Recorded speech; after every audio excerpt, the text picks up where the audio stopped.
Last ചെയ്യുന്ന project ഏതാണ്? അപ്പോൾ അതിന് പ്രോജക്റ്റ് ഡീറ്റെയിൽസ് എങ്ങനെയാണ്? ലാസ്റ്റ് ഞാൻ ഒരു ഡിജിറ്റൽ മാർക്കറ്റേഴ്സിനൊക്കെ യൂസ് ആവുന്ന ഒരു മെട്രിക്സ് എന്ന് പറയുന്ന ഒരു പ്രൊജക്റ്റാണ് ഇപ്പോൾ കറന്റ് പ്ലാൻ ചെയ്യുന്നത്. അപ്പം നമ്മുടെ ഡിജിറ്റൽ മാർക്കറ്റേഴ്സ് അവർക്ക് കുറേ ക്ലയൻസ് ഉണ്ട്. അവരുടെ ക്ലയൻറ്റ് റിപ്പോർട്ട് ചോദിക്കുവാണ്. ഓക്കെ, സോ റിപ്പോർട്ട് ചോദിക്കുന്നു. അപ്പോൾ ഇവരെന്താ ചെയ്യുന്നതെന്ന് പറഞ്ഞാൽ ഇവരിപ്പം യൂട്യൂബ്, ഇൻസ്റ്റാഗ്രാം, FB ഇവിടെ പല സ്ഥലത്തുനിന്നും ഇവർ ഡേറ്റ എടുത്തിട്ട് ഇവർ അത് PDF ആയിട്ടും അങ്ങനെ വേർഡ് ഡോക്യുമെൻ്റ് ഒക്കെ ആയിട്ട് ക്യാൻവ ഒക്കെ യൂസ് ചെയ്തിട്ടാണ് ഇവർ കൊടുക്കുന്നത്. അതുമല്ല ഒരു ക്ലയൻറ്റ് ചോദിക്കുവാണ് കഴിഞ്ഞ 3 മാസത്തിന് മുമ്പുള്ള ഡേറ്റ എവിടെയെന്ന് ചോദിച്ചു കഴിഞ്ഞാൽ അവർക്ക് അതൊരു പഴയ ഡേറ്റ റിട്രീവ് ചെയ്യാനൊക്കെ ഉള്ളൊരു ബുദ്ധിമുട്ടുണ്ട്.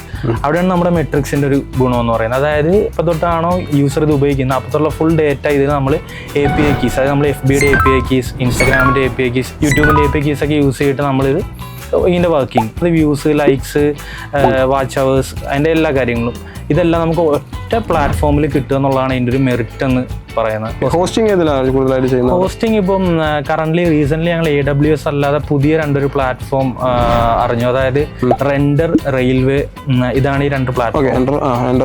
റെയിൽവേ.